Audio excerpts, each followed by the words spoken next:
Good mushroom morning, guys. Today is Friday, and as promised, I've got the mushroom cooking video right here for you all. Somebody wanted me to film myself cooking and eating this, so here we are. I was going to save this one for the shop and everything, but I don't know if you can really see it, but on the top there, it's starting to get just a little bit of brown. I should have picked this yesterday. That's just part of the maturation process. It's not like starting to go bad or anything.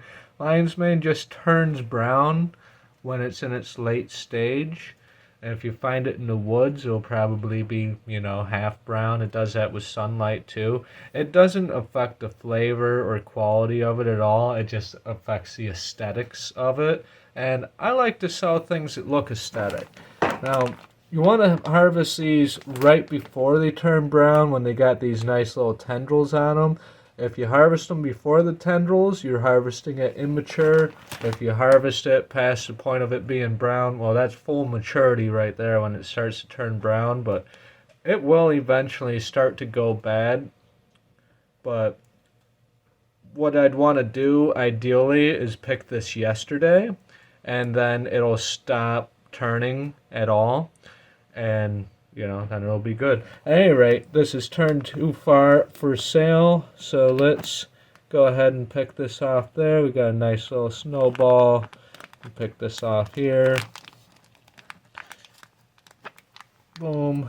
No sawdust on there. Let's put this fruiting block over here somewhere. And let's see what we're working with here. We've got a scale. We'll face that towards you guys. And let's see, what did this turn out to be? That's ounces. So there we have almost 8 ounces worth of mushroom. There is half a pound, just under. If I was selling this to someone, I'd probably take a pinch off another one. And then boom, there's a half pound of mushrooms at $2 an ounce. That's like $16 worth of mushrooms. Pretty decent. Alright, so how do we cook with this stuff?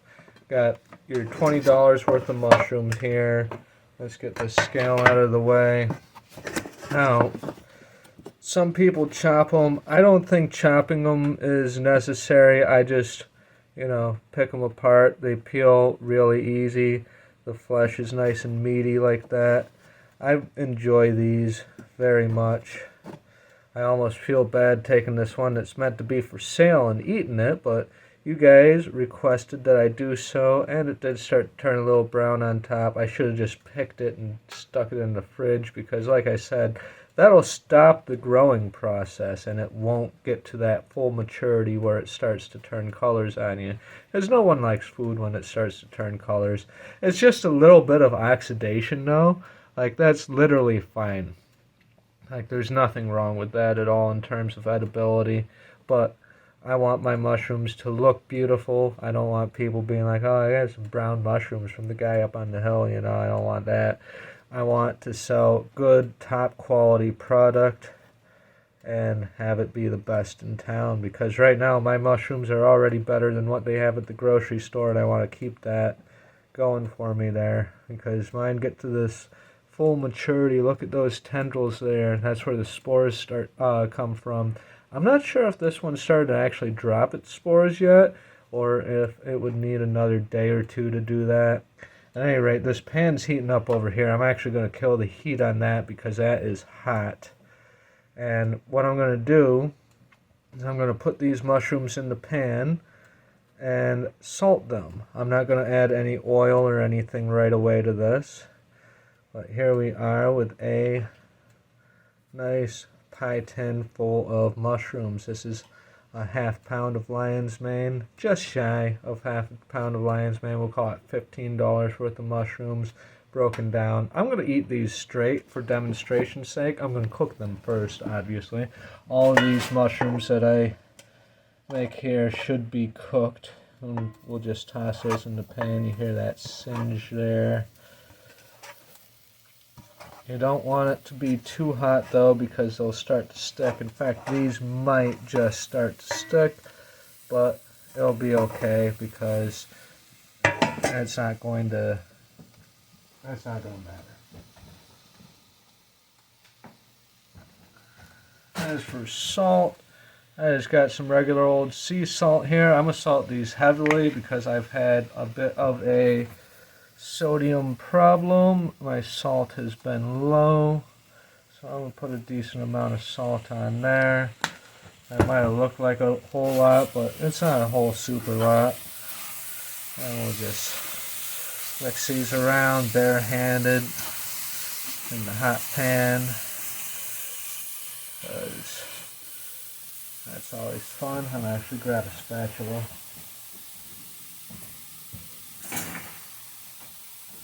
I wanted to use my bare hand just for a second there though, just to make sure I got the salt distributed properly. I'm going to do another coating of salt. And there, you want them nice and coated in salt. Now you see how some of the tendrils are starting to stick to the pan there? That is not ideal. That's not particularly what you want. My pan's a little too warm. But like I said, the heat is killed right now. So that is okay. What we're doing right now is we're drawing liquid out of these. And that's what the salt and the heat is going to do. The heat speeds up the process because the salt is like a catalyst for that sort of reaction there of sucking the water out. And reactions happen faster when you've got some heat. Now, see down there, it's already starting to bubble up a little bit. Right down in there, that's the mushroom juices coming out of there. And that's what you want to do, is you want to extract those mushroom juices.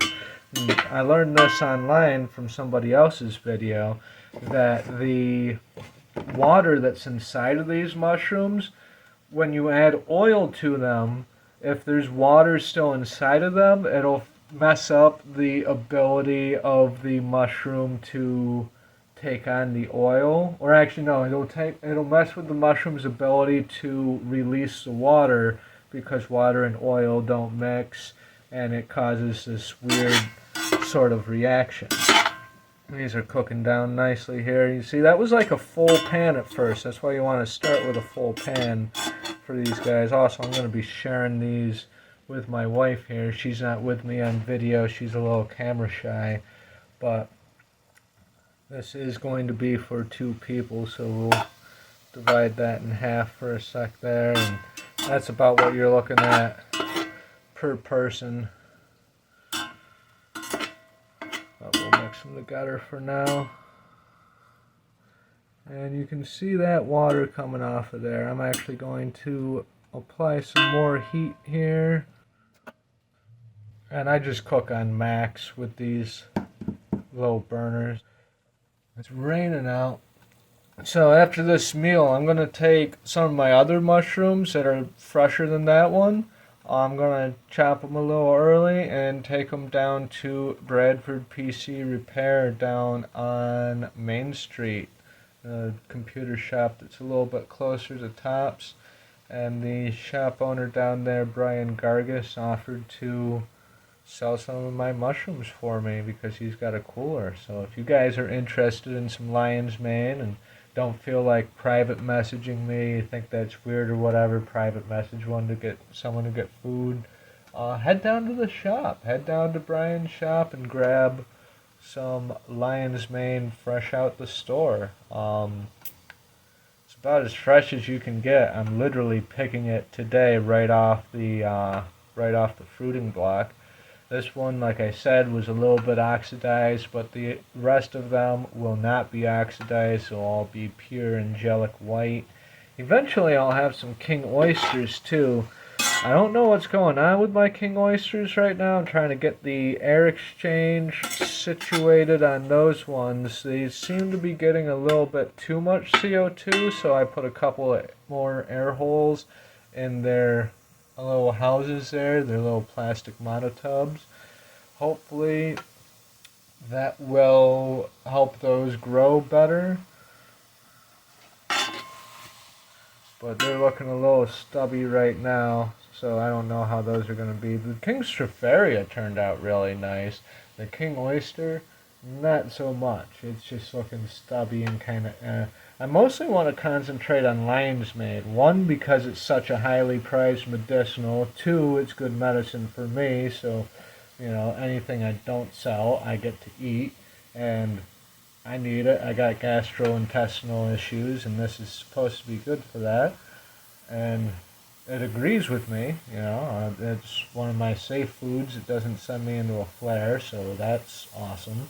I wish I could eat this every day, but they take a little while to grow, and the materials to grow them aren't free, and they aren't free from the store either, so, can't eat these every day. If I could afford to, I totally would, though.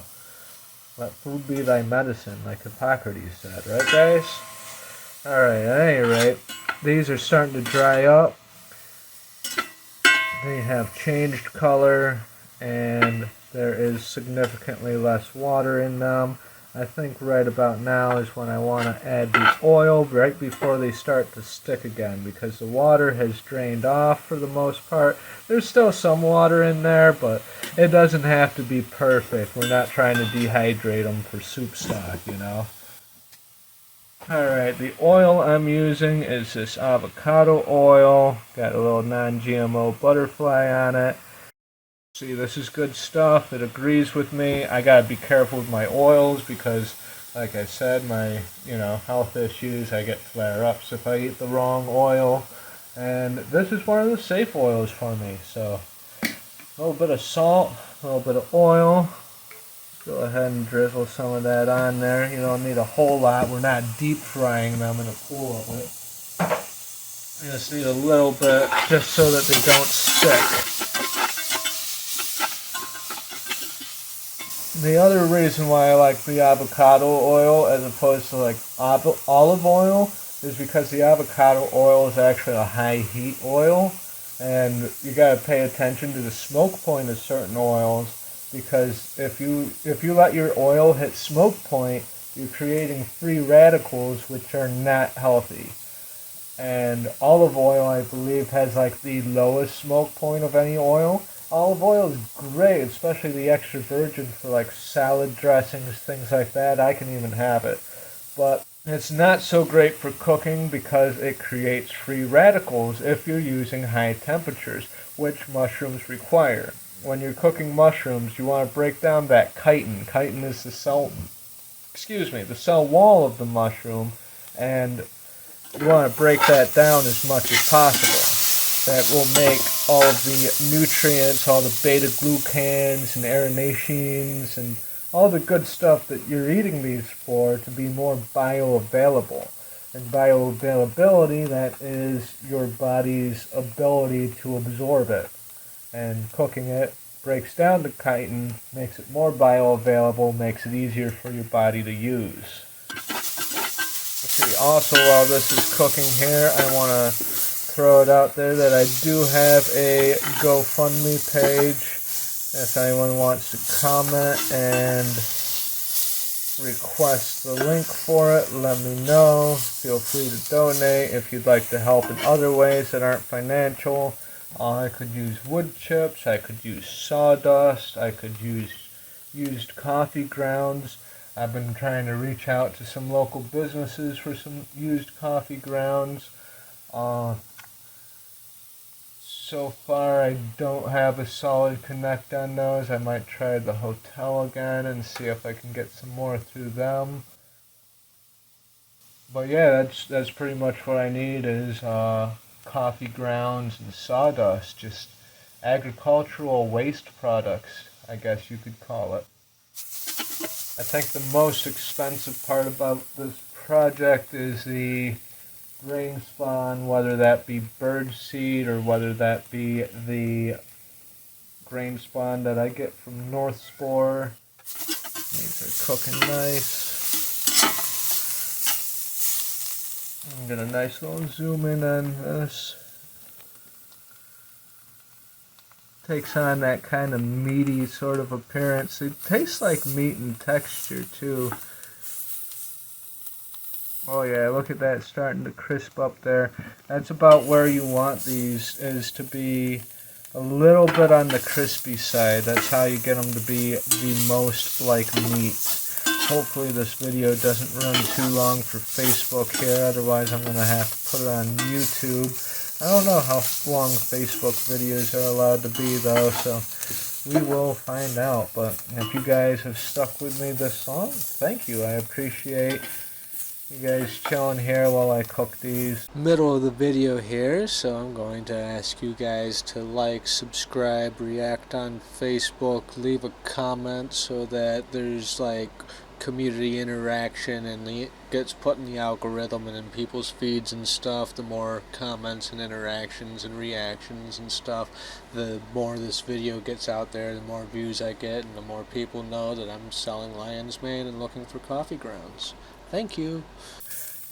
You could add other things to this. You could add this to a meal. Like you could say have one way I eat these is on in a bowl with a bed of spinach and then rice on top of that, and then these on top of the rice. Sometimes I use things like kimchi or for other forms of fermented cabbage to help flavor my rice. I do well with kimchi. Kimchi's really good for what I'm going through. But at any rate, these are looking beautiful. These are frying up wonderfully. And like I said, if you want some lion's mane for yourself, feel free to head down to Brian's shop over the weekend and he'll have my lion's mane mushrooms down there. I'm not sure how he'll price them, but I personally price them at $2 an ounce. Maybe he'll go a little bit, maybe he'll do the same and we'll split the revenue. I don't know how it's going to work. Also, if you guys think the $2 an ounce is steep, let me know. I'm willing to negotiate and alter the prices. I want it to be like a community thing though. These aren't just my mushrooms. This is the Bradford Mushroom Project, you know. This is for everyone. So if you guys think $2 an ounce is too much, let me know and we'll talk about it. You know, I gotta make something on it because I gotta be able to afford the bird seed and the grainspawn and all that, and you know, I wouldn't mind making a little something on it too. That'd be cool. But if I break even every time, that's cool too. But if it ends up costing me money to produce these mushrooms, then that would kind of blow. But yeah, they should be profitable. The only issue I really have is in terms of making this into a business is actually selling them. I can grow these no problem. I got the space for it, I got the resources for it, I got a lot of the tools for it, and yeah, it's just a matter of selling them. But somebody asked me to cook some. I'm assuming that has to do with mycophobia perhaps. I don't want to, you know, call anyone out, but I assume, you know, a random guy starts growing mushrooms and selling them. Yeah, I'd probably want to see him eat them first, too, before I tried any. So I don't blame you. This town's, you know, Bradford. You guys know how it is. Y'all asked me to cook them, eat them for whatever reasons that you have. And I get it. And I'm totally willing. I'm also just cooking and eating these straight. Doing it all in one shot. So you guys can see the whole process. That's starting to smell a little bit like the oil's hitting the smoke point. So I'm going to kill the heat right now. And these are frying up nicely. These are about done. Let's get a zoom in on that. Just pan over the pan. That sounded strange.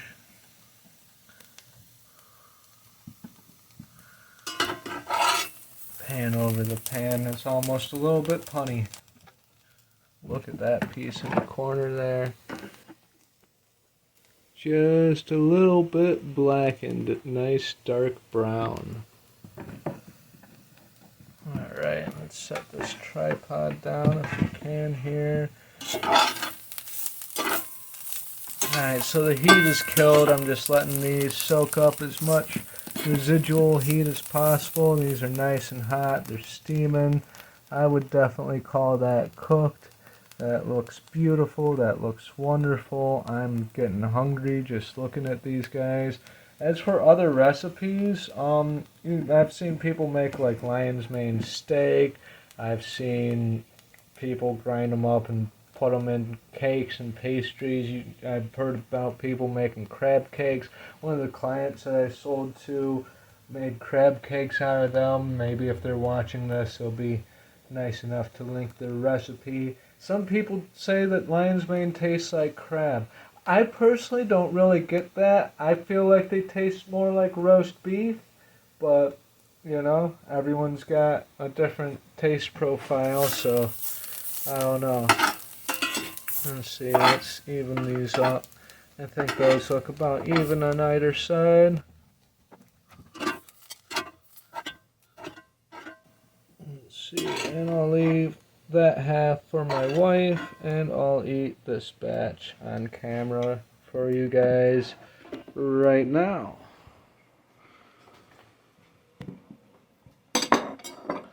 Don't mind the tiles on the floor. A couple of them are missing.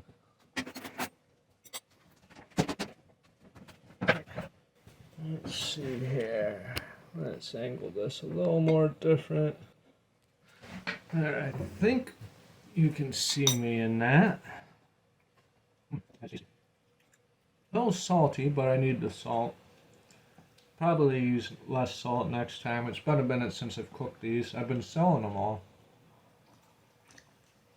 And plus, I usually add them to food.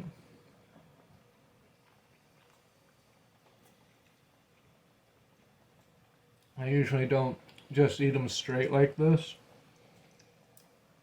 because they're tasty. And with tasty things, sometimes it's better to, stretch it out. Put it in something, put it like as a salad topping or a side dish or something. It's not really like the type of meal that you eat straight, because it's medicinal, it's medicine. Not that it has to be dosed properly. Like, okay, if you take a lion's mane supplement, like one of those weird powders or one of those weird tinctures, then you could probably run into some sort of issue overdoing it. But in like pure food form, it's literally food. You're not gonna overdose on it or anything. Hey cat.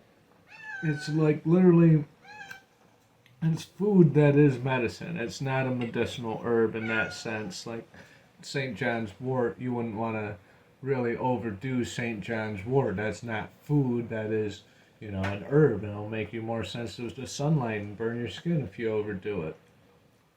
Whereas this literally just gives you nerve growth factor and lets you grow more brain cells, and it's brain healthy. You can't overdo it with this unless you take like one of these supplements. Like this one. Let me get in the view here.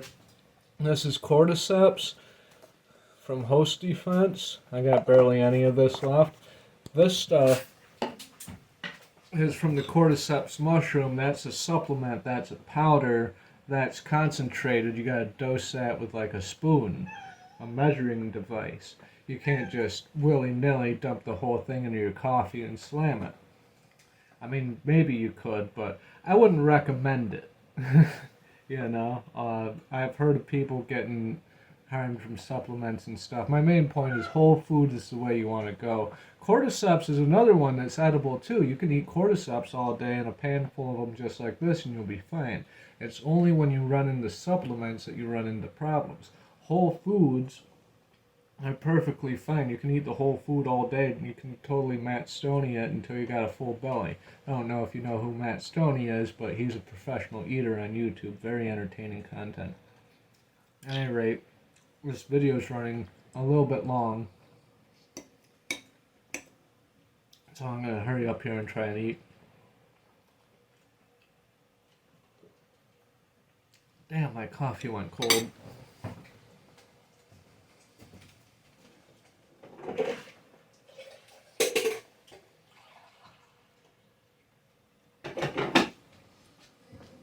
dump that back in and put that back up. And now it's nice and heated. I've been taking it easy on the coffee lately too. I went from 3 pots a day down to 1 pot a day. Last week I was getting some blood pressure issues with low blood pressure, and we thought, coffee gives, a slight temporary increase in blood pressure, so maybe I should drink more coffee to try and make my blood pressure go up, because at the end of the day I'd just crash out. And I'm normally like a night owl, stay up all night gaming or whatever. But turns out the reason why my blood pressure was dropping was because for the longest time I didn't have any salt in my diet. And so my electrolytes were off. I was low electrolytes, low sodium, etc. And coffee, even though it does temporarily increase blood pressure, makes sense. You get low blood pressure, drink some coffee, raise your blood pressure a little bit, should fix yourself. Right? Wrong. Coffee is a diuretic. If you're having an electrolyte issue, that'll flush out the rest of whatever electrolytes are remaining in your system. And then the lack of electrolytes, as soon as that caffeine goes through your system, along with all the liquid and electrolytes and salts, then you're low blood pressure because you don't have enough electrolytes to function. And that'll mess you up real bad. But big exams next week. You guys saw my health update.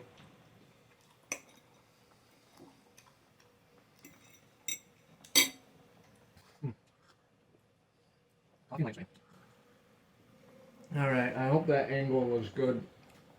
I can't see myself in the camera right now.